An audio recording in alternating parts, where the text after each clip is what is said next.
Lluís Llach, Marina Rossell, Raimon o Gerard Quintana són alguns dels cantautors catalans immortalitzats en concerts que han fet des del 2010. Es mostra Anat des de la butaca, una exposició que recull part de les instantànies fetes per un espectador amant de la fotografia.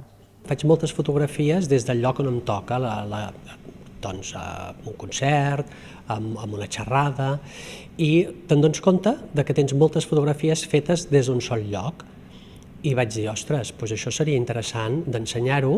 Les imatges no mostren només els artistes mentre actuen, hi ha la intenció que la gent també els reconegui amb expressions o gestos característics, una tasca que s'assoleix amb quelcom més que amb paciència i sort.